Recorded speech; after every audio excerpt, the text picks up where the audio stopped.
And we're live, I think. Welcome to Books We Never Read. Except for those we have. I'm Jason. I'm Nicole. And today is going to be our last discussion for The Will of the Many by James Islington. So if you have not finished this book, you should probably leave. And we'll catch you on the replay. If you're joining us live, chat us up in the chat box. And if you're joining us on a replay, chat us up in the little comment section. We love to relive these books, and there will be a ton to relive here. And I'm pretty sure we're all planning on reading the next book in the series, which comes out in a couple of weeks. So this is going to be living big in our brains for a while. Mm-hmm. We are available on YouTube Music as a podcast in case you would like to hear us and not see us. We are on Instagram just to get some memes. We're on Fable, chatting about the book in between meeting sessions.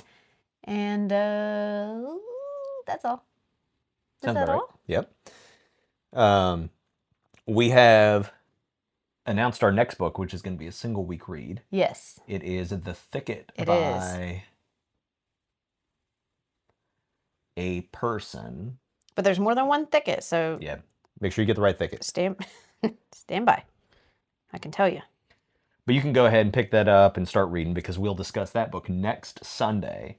And then I think The Strength of the Few, which is the second book of this series, comes out on maybe like Tuesday or Wednesday or something. You can go ahead and grab that, start reading it.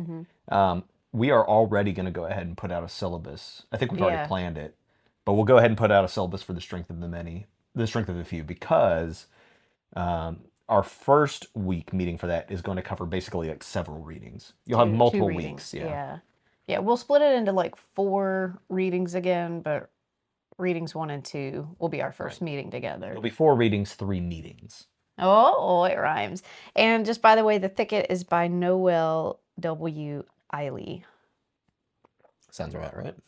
Which is kind of fun because that's Wiley.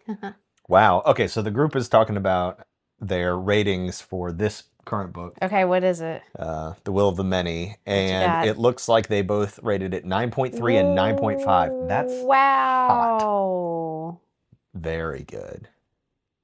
Shelby has the book on pre-order.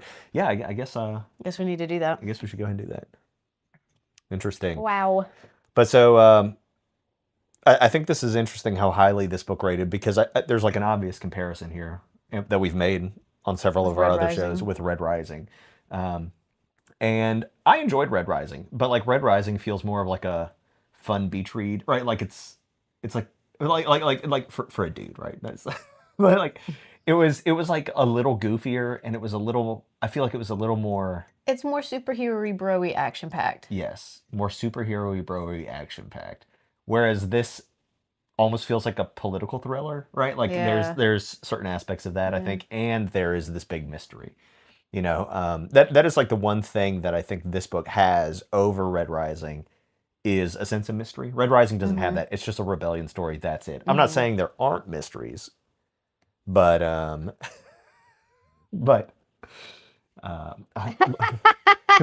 somebody ban my moderator? No, I'm just kidding. I'm just kidding. But the mystery of this and sort of the reveals as you go, that's what's keeping you plugged in on this, I think. So.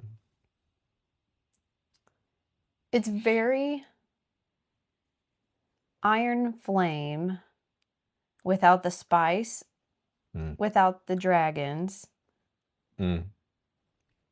Okay, interesting, yes. You know what I mean? Yes. For a second there, I thought Iron Flame was in Red Rising, and I was like, why are you picking like the second or third book? No, okay, Iron Flame, got it. Because Iron Flame does have that mystery component. What's going on? Some like sort of about like a world lost and all that. Yeah, okay. Yeah. It's very interesting. So, can we talk about our reading? Yeah, can we get into it? Okay. Well, I mean, like, can I get into it? Start where you like. Okay, what do y'all think Aiden was offered if he won? I think he was offered, so this is a great place to start. I think he was offered maybe like freedom for his people, or something. It has to be something with his people, and that's the tragedy and the sacrifice of what he's doing. We'll find out in the second book. It's kind of wild that we didn't find out in this book, that it just like happens and nobody ever talks about it again. But it's something that he was going to take, and Yeah. he put his personal loyalty to Vis over that, and so it's got to be his people because that's all he cares about. You know? Well, when he explained to Vis a bit of his backstory, I mean, they are still paying off a debt, right? Like to the hierarchy. His people? Yeah. I think they're Like just he conquered. spent a year on the Zapper. And, Well, but that was because he killed a bunch of Praetorians. I don't remember. He was like his people were fighting, and I mean, like most of them are murdered at this point. I'm not sure there's many of them left, honestly, for him to like try to save. But for whatever it's worth, you know. Yeah. Yeah. So the chat is suggesting that maybe he was offered a pardon or leadership over his people, because we do know his dad is currently like a sextus or something like that, I think. Yeah, and so like maybe he would take over his father's spot or something like that. They could have threatened his father, you know. So I actually, I think that this actually happens with Amisa, and I said something about this yesterday, because when Vis goes to the top of the tower and she like stabs him and chucks him off the roof. She said, what did she say? We looked at this yesterday. We can't get separated. I can't risk us getting separated. I can't risk us getting separated again. That's what Amisa says. And I don't think she's talking about Vis. She's talking about somebody else. Like, what if we find out that Amisa has like a twin brother? Or what if it's something about her having, we know that she can like recognize the rot or whatever. Yeah. That seems to be going on. So what if she has a copy and she can't risk being separated from her copy again, or something like that. But I don't think that comment is about I can't risk me and Vis not being separated again. She was threatened. That is the deal that, well, no, but Amisa, but she saw, she's a third. Yeah. So she wasn't told anything. Yeah. I still think somebody's playing her. I don't think that comment is about Vis. Interesting. Oh, and I think we're led to believe that she tried to kill Vis because she noticed the venom, one blood, or whatever was going on in him. Yeah. Okay. Yeah, Calidus. Gosh. The one who was like, hey, everyone dies in this thing, but I guess I'll come with you. Yeah. Tragedy. And that boy carried him all the way out. Yeah. Love him for that. Well, gosh, that was messed up. And for weeks now, we've been trying to decide whether Amisa or Calidus would turn traitor, or Aqua, right? Equa. That's how the book pronounces it. But it's like nobody did it except for, I guess, Amisa. I'm not sure she's a traitor. And who knows? Right. I mean, I just think there's something else going on there. Yeah. There's nothing to indicate that like her care for this is false. I think that part's real. But yeah, what a tragedy with Calidus. Yeah, that sucks. That was tough. Okay, I think I'm going way back now to the beginning of this last reading. It was this reading that we got to see his old belongings. Is that correct? Whose old belongings? Vis's old belongings in his house. Or were we already back to the school? Oh, no, I do think that's his reading. Yeah. Right, where he meets up with the Fabian or whatever his name is. Yeah, the advisor, yes, or whoever he was, and he kept his belongings. And that scene was very important. Number one, because it gave Vis a sense of my history is real. I did have a family. This still is where I'm from. Like, it gave him, like an anchor emotionally. Yeah.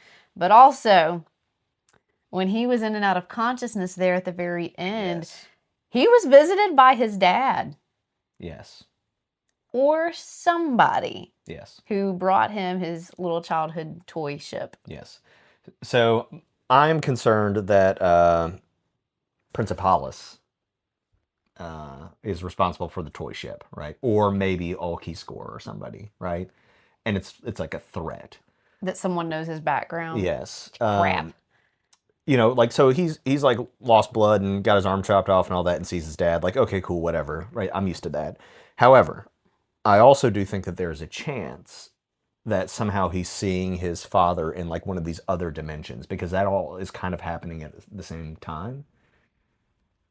I don't like that idea. I don't want to like find out that his dad is like alive and in like Lucium or whatever. Like, I just want his dad to be dead. Like, I just want to move on. But given what all happens here at the end of the book, I do think there's a chance that somehow his father has survived. Yeah. Well, and it's his people that had that ancient power to begin with, right? Maybe. It was Sus that had that ancient power. We don't know that for sure, I don't think. But like But it was suspected. Right, well, because Melior, we know that somebody says, I think it was Melior, says that like they attacked us for this weapon, right? Mm-hmm. How, like, so sure, the power that Melior has is definitely a weapon. The power that Melior has seems to have something to do with these other worlds, because we see Obitium. Obitium. And guess who's there? Hey, yeah! Seor. Yeah, Eeyore. What's his real name? Seor? No, it's something. Seesor? Seesor, something like that. Yeah, something like that, yeah. Seacork? Somebody pronounce it for me. But yeah. But he's in Obitium. Yeah. In like the bad place. And they like carve into his arm so that... Yeah, all those little comments were just from himself. Ah, that was just terrible. What a horrible way to do that. Seeror. Yeah. And you know, Seeror. Whatever. Seor. I feel like if your copy can receive, a cut, well, if the real you can receive a cut in the copy, because they're saying that the version of him that's back at school's a copy now, right? The real version's in that other place. I don't know that they say that, and I'm not sure that would matter. I think that's what was implied here, and that's why the version in, is it Russ, in the real world, doesn't know what happened there when he hit the other side of the labyrinth. It copied him. His real version is on the other side of the labyrinth, and the copy is here in Russ. Well, so, okay, my thinking is, if you can scratch words on the real version and it shows up on the copy, you could probably yell real loud in the ear. And he was hearing those voices at one point in the other labyrinth, like, run, whatever. Like, he heard that. You can probably just yell. You probably didn't have to cut it into his arm, is what I'm saying. That was a bit dramatic. Yeah. Well, so this is only good arm left. one of the things I'm going to point out here, and so like after this, I went and read Reddit and just like to see what people were saying about this, and like there are some exhaustive analyses on Reddit. It's wild. I really hope book 2 is not disappointing. I don't think it will be. I think it'll be fantastic. But one of the things to note is that in Obitium, he carves on his arm. That carving shows up in Res. There is no evidence that carving shows up in Lucium, which is interesting, right? Also in Lucium, the last we see of him, he has his arm. He doesn't lose his arm there.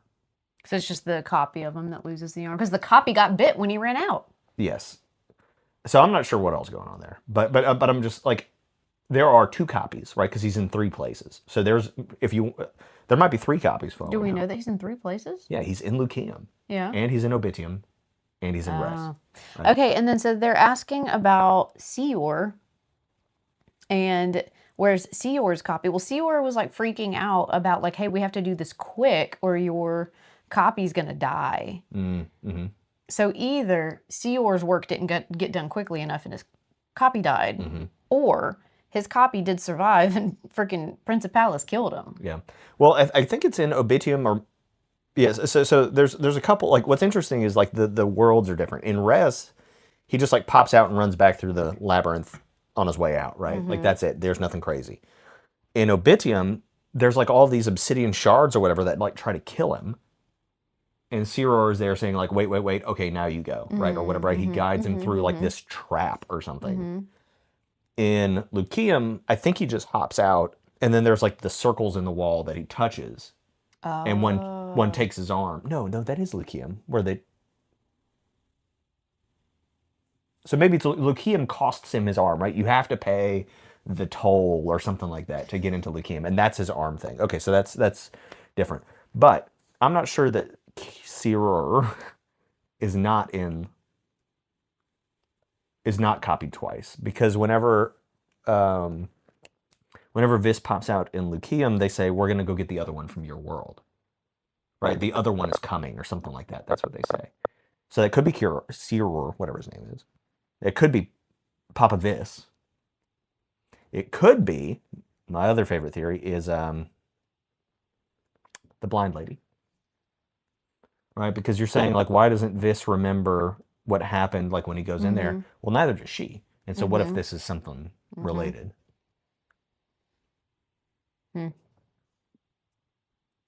Hi, Pablo. Welcome. So the way I'm reading this, because of this toll to get into Lucium seems to me like this sort of like sanctuary, right? Like you have to pay this toll to get in. Maybe it's something that like the shades or whatever they are, like they can't do that. Somehow it's locked down. Maybe Lucium is the one that like split these worlds or whatever. Or no. Somebody makes a comment.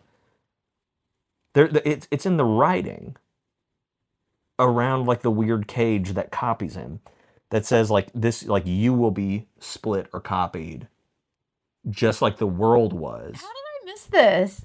I missed Chat, something. where's it at? Yeah, Lannistia. But there's something about how we did this, right? Like somebody did this on purpose. We split the world, and I can't remember if it's in that scene or if it's in another. I'm gonna have to read this book again before the second one comes. Look, the ending, the last like 2 or 3 chapters get so trippy, and there's so much going on that it was hard to follow. Yeah. Yikes. It's just a lot there. Yeah, there's something about we did this. And then, okay, so, I mean, we know Principalis has been muddying his hands with all this nonsense. And, you know, well, who else got killed? Belly did. Belly got obliterated inside of that labyrinth. So I will point this out. It's possible that maybe she got killed on the way out. I'm just saying, like, that's possible. So we might run into copies of Belly in the future. Right. But I feel like Cyror would have been like, hey, another one of you just popped in here, right? Well, there was no time to chat. He's like, you need to hurry up and let me do this thing to you so you don't die. Yeah. Man, that was, this reading of the book was pretty graphic. Yeah. Just, I mean, it was brutal what happened to them during the... Eudicium. Yeah. I was like, do you see them? I cannot with these words. I mean, that was just the mass graves, just... it was a lot. Yeah. Just body parts and places. Yeah, the mass grave thing was rough. Yeah. The whole thing was just terrible. While we're talking about other worlds and copies and all this, first off, Shelby called it, or Peggy, or somebody called this, right? That there's 3 worlds and like all this stuff is going on. So here we go, right? We might end up with like a really messy book next because we're like trying to cover all 3 worlds. But we know that there's somebody in the Anguis that like knows about all this stuff, and it's this dude we keep running into. Yeah, the guy that like whoops in and then whoops and out. So he's chilling a lot with Vis's adopted mom, right? And he was thinking that she was telling him what to do, but she's like a small little cog in this wheel. But so he can recognize Vis's power. Vis also now can recognize other people's power. Yeah. So something's going on there. You know, like, and that guy we have now seen like teleport twice. And so I assume Vis is going to be able to do that at some point. Yeah. Yeah.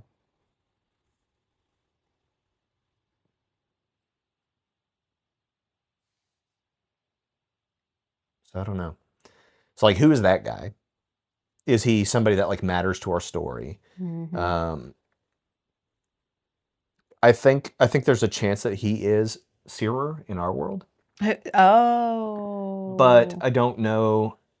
Because so that guy has like a scar. No, because he would have recognized him. Like once he was on the other side, he'd been like, oh wait, no, because that happened after. That happens after. Ah. But they are described as looking different. Yeah. So I'm not sure, but like it could be, you know. Because like, how else do people get these powers, right? Or so like, let's flip back around to being like, okay, Seuss has this power. How? Like the gate is protected by the labyrinth over here on Solavagus. And so if there's other gates, like, okay, cool, I'm on board. But then it just gets a little more complicated, I think, if you're trying to protect like a bunch of gates, and then this power would be a little more accessible. So.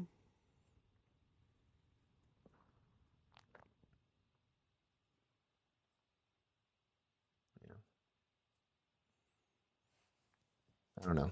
Yeah.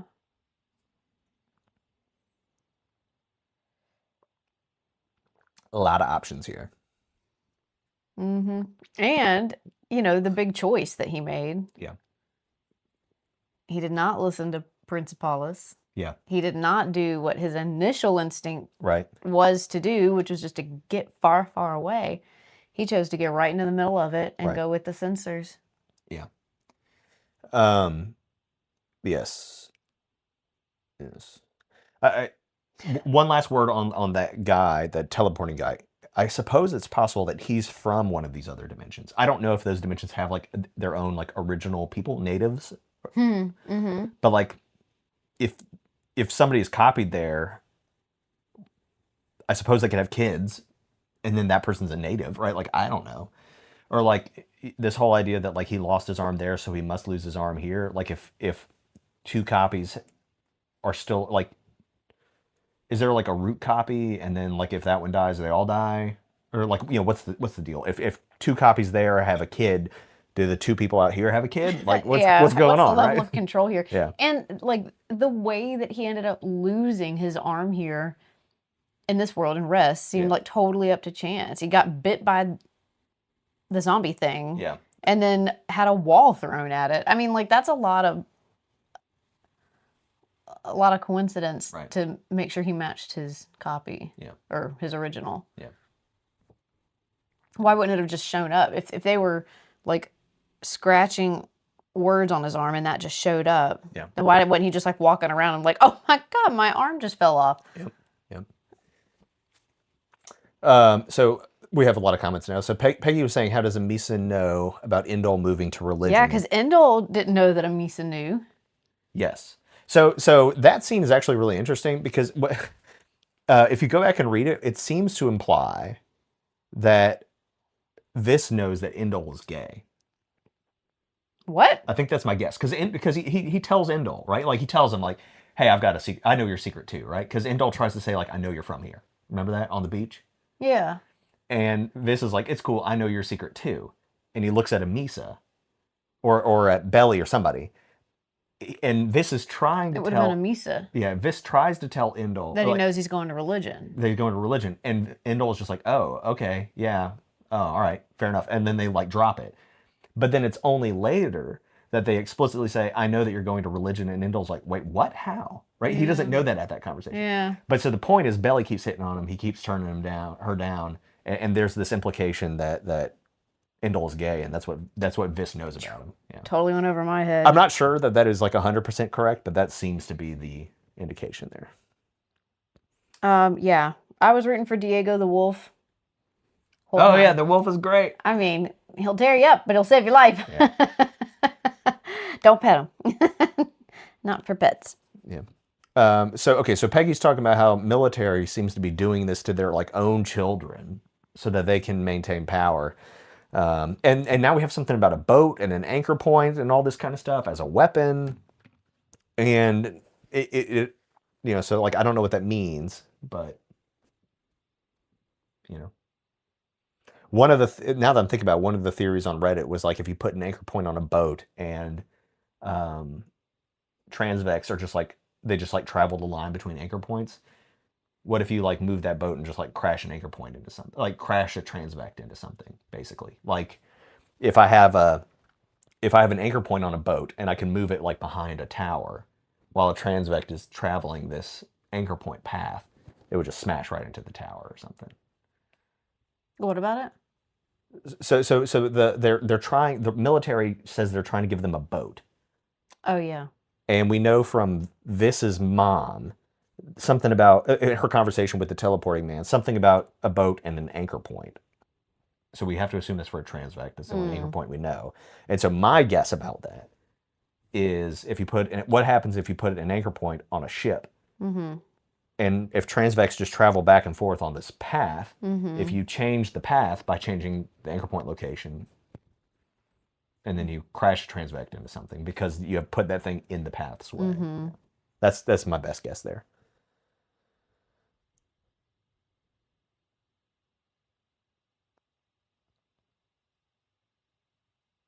Oh, Shelby thinks military is building a zombie army. I had not thought of that, but I am on board. I mean, because they were all fine and dandy. Yeah, I'll die showing you how to do this labyrinth. And then all of a sudden they're running out there biting people. The zombie scene was scary. What the heck? I did not sign up for zombies. This I'm would just make saying. a great show. No, I want to watch. just for that, I won't watch it. I don't Interesting. like zombies, though. I don't understand it. See, it's all spores. All spores. All right, so Peggy's saying, why is everybody taking blood from everybody? Yeah, I don't know.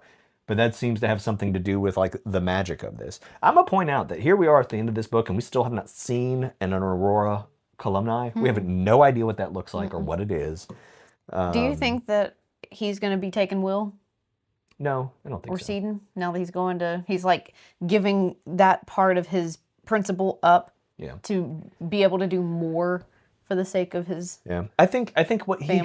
he has there is indication that Melior was being ceded to, right? That he was accepting Will. But he also had this like thrum power or whatever that is. Mm-hmm.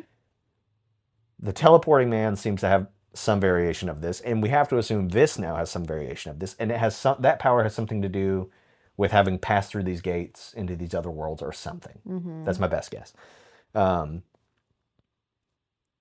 But what if, like, these have to be like parallel systems, maybe? Like in Wheel of Time, you have like God's power, and then you have like the devil's power, and they are just like systems that work similarly, but they're separate. Mm-hmm.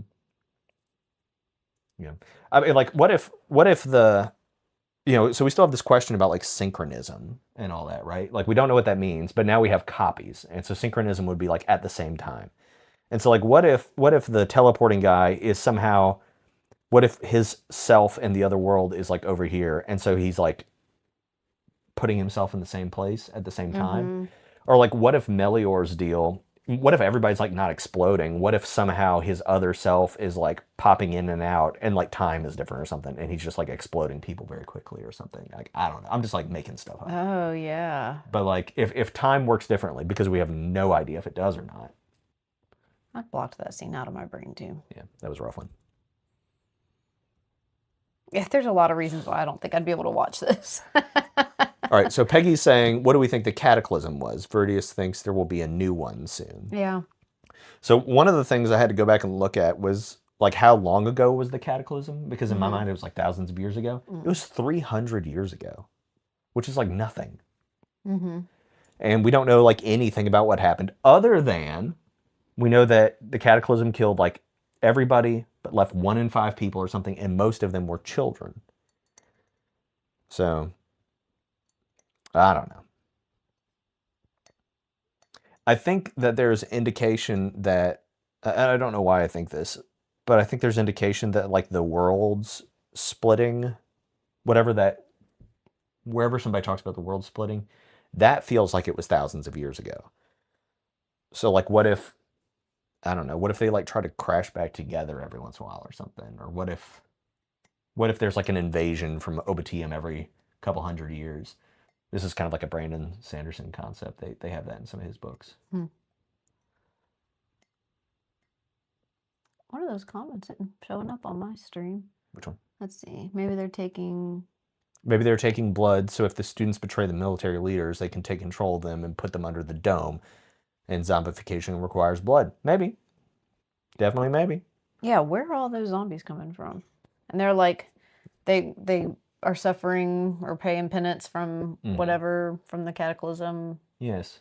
For like trying to open a door maybe or something, or like for not following the commandment of isolation.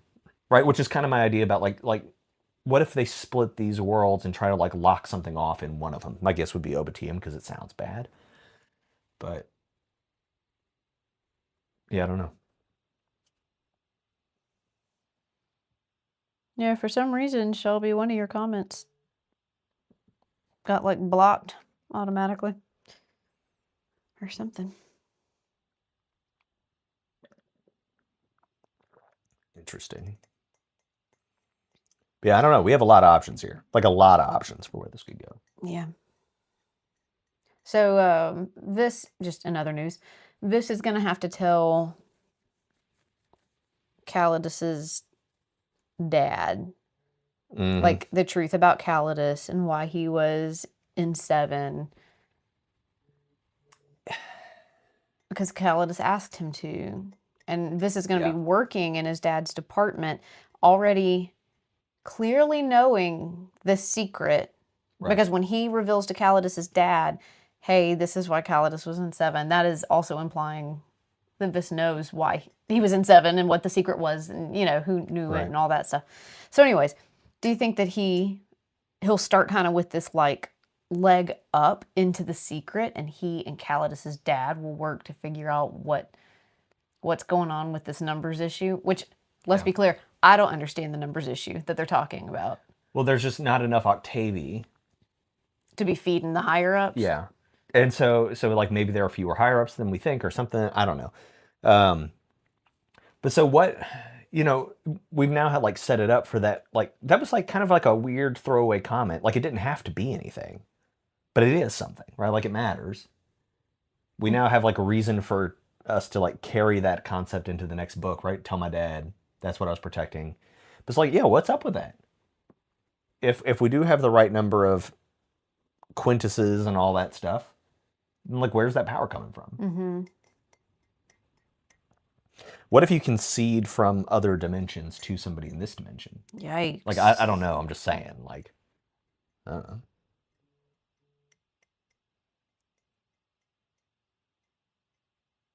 Yeah, I mean, I get that the population pyramid is not balanced, but they were both so geeking out over this information, and I was just like, okay, talk faster so I can get on to the next thing. Yeah. Like, it just meant nothing to me. Well, it'd be like having a pyramid, but like there's blocks missing, right? It's like, how does this work? Yeah. And whenever I first read it, like I didn't think we were going any further with it, and I thought that Calidus was just trying to say like, there's not as much opportunity as we are being led to believe. I think that also was part of it. Yeah. But so either there's not as much opportunity as we were led to believe, which like, okay, fine, whatever, but like, whatever. But that's because half of them were dying in the IUCDM. Yeah. But if it's not that, if it's a question of like, okay, well then how is this power generated? Mm-hmm. That is more interesting. But it's both, right? It's where are all these people going? And why isn't anyone pitching a fit over all of their dead children? Yeah. Yeah. And then if we don't have as many Octavii as we thought, where's this extra power coming from? Yeah. The Imodium.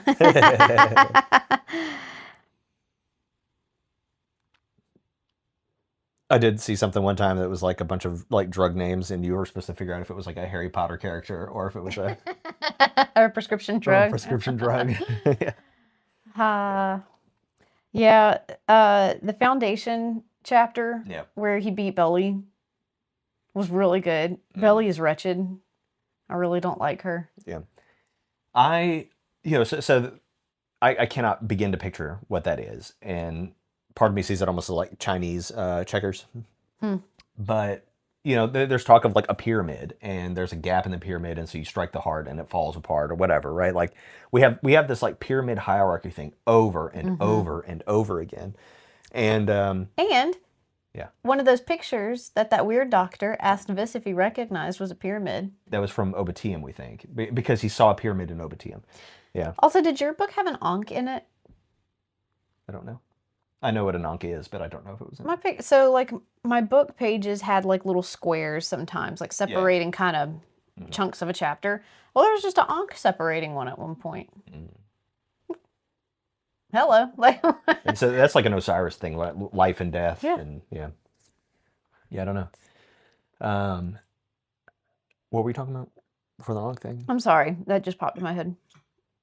foundation Oh yeah, but and the pyramid. yeah, but so I mean, like we have pyramids everywhere, and part of me keeps coming back to this like as above, so below kind of idea, and I think I'm getting that from like the writing on the arm thing, right? That like the writing on the arm appears on his arm in res, but maybe not in Lucium. I need to go back and reread that chapter anyway. But like, what if there's like a what if things flow downhill or something, right? Like somehow what happens in Obitium happens in res. Um, maybe what happens in Lucium happens in Obitium happens in res, but not like reverse, right? Like, do the things that happen here happen there? I don't know,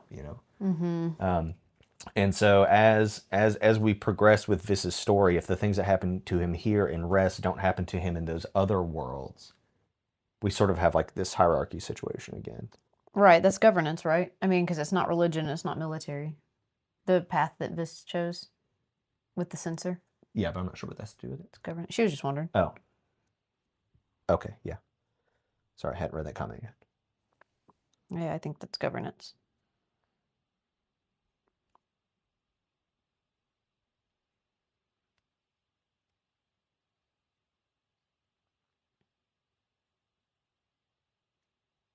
Well, so overall, there is mystery, there is friendship, there's deceit,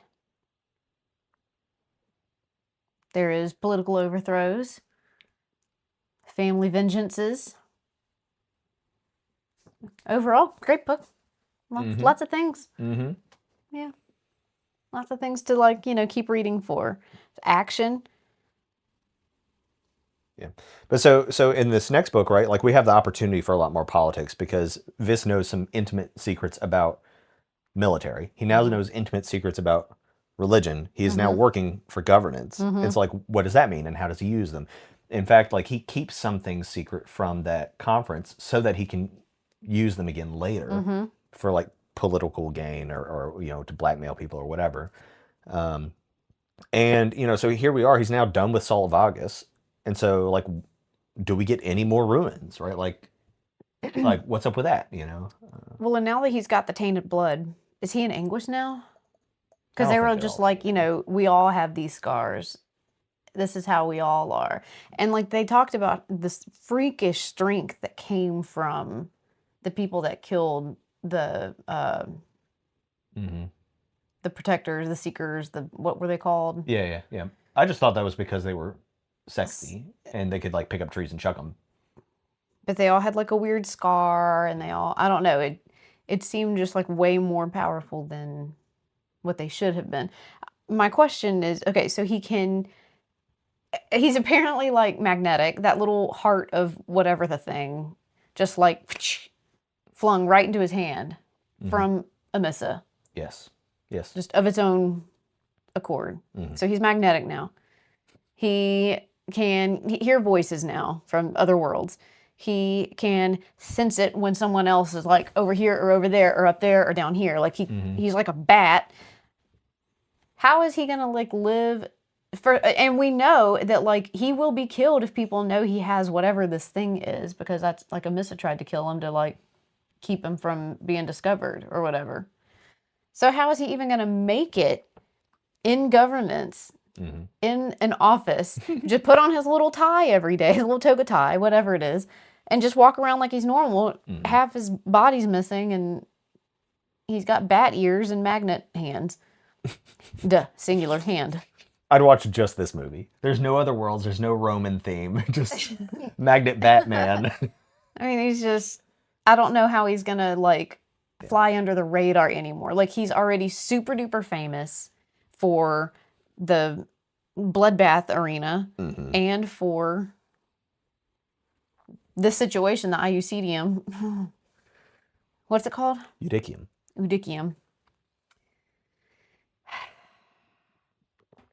I just don't know how he's I don't understand how he moves forward, Yeah. being some kind of like secret agent for the Anguis and for Old Keyskor and for Calidus, and he's Batman. Right. I don't know how does it. Yeah. Imagine you are Calidus's pop, right? And like you're just the guy who does the census, right? You're just chilling. You're a numbers dude. Let me just and count humans. and I then- don't need this in my office right now. And then the school calls you up and they're like, "Look, we've got this guy with like a sensory problem. He's magnetic and he has major PTSD.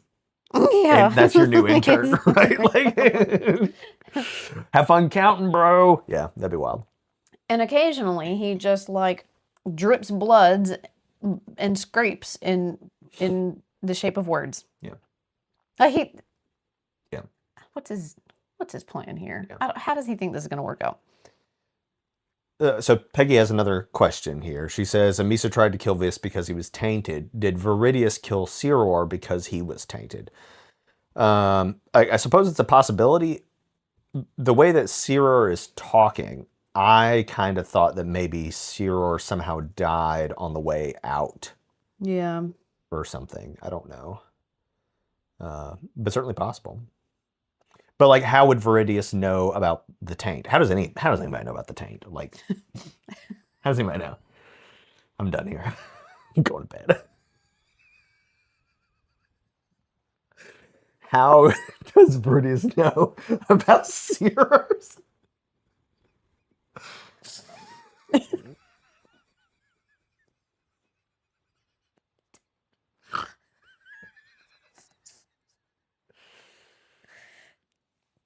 Grow up. Do you step out? No, okay. This isn't this kind of show. It was bound to happen. Bound to happen. All right. Look, I'm just that's the words they use. That's what's going on. What were we talking about? Doesn't matter. Yeah. So yeah, I don't know. Poor Seer. What's going on with him? I can't wait to learn more about his situation. Oh, who's coming? Oh yeah, Shelby. Yeah. You can't block me. No, I did not mean for that to happen. I truly did not. That was all on you. Well, you just kept saying. But I wasn't. I was in the moment. I was doing my thing. It's tainted. This is not a family show anymore. It's tainted. Yeah, fair enough. Fair enough. All right, we've gone 43 minutes, and we have now reached like the adult warning point. So maybe we should stop. Stop. Oh Lord. We're Made a 100. mistake. It took us 140 episodes to get to this point, but we did it.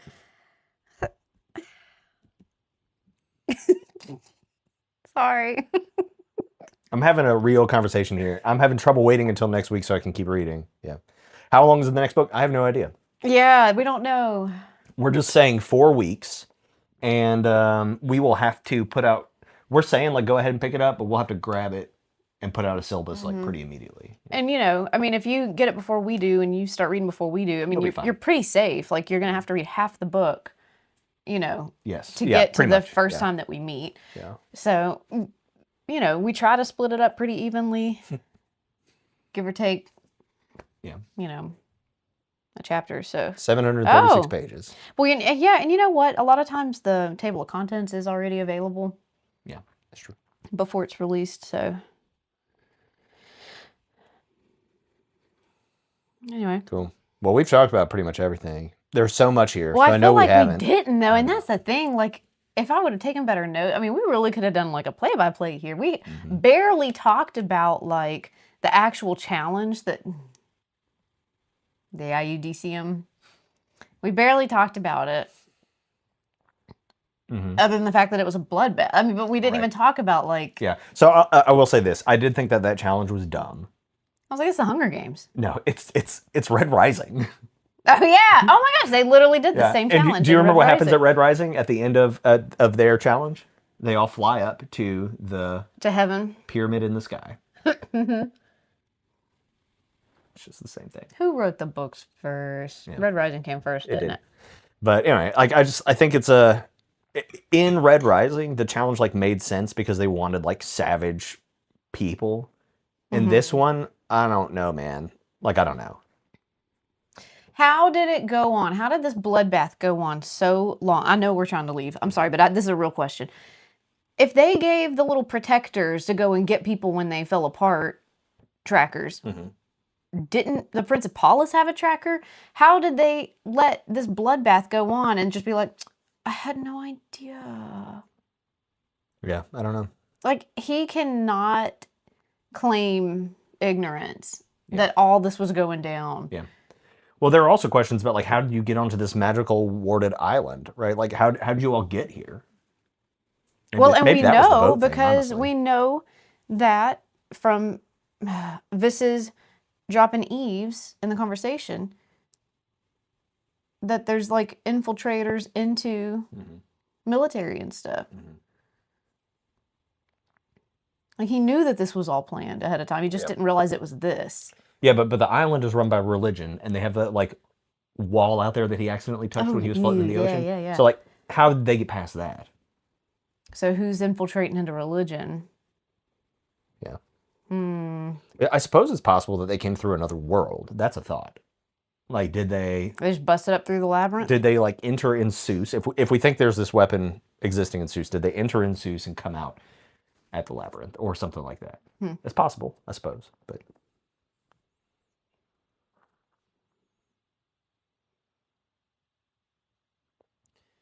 I don't know. I mean, Prince of Paulus gives us no indication that he's like concerned about it, right? Like he's just like, join me so we can like stop the next cataclysm or whatever. And Viz is just like, what? Because he knew. Yeah. Because he knew that this was all happening. Yeah, I don't know. I don't know. But like, it seems like you would lose control at this point, which is kind of the point, right? Like that's what military wants. There's supposed to be this bloodbath of everybody's kids so that military can take over the island.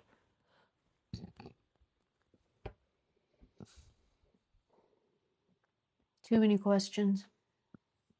Yep. All right, we've gone for basically an hour. Okay, sorry guys. That's all good. Just had that one last question. I had a good time. It was fun. This is a great book. All right, so go ahead and grab your copy of The Thicket. Read the whole thing. Enjoy. It should be good. Yep. Halloweeny. Yep. We'll see y'all next week. You know, that already passed, but whatever. It could be spooky for one more week. Yeah. Whoa.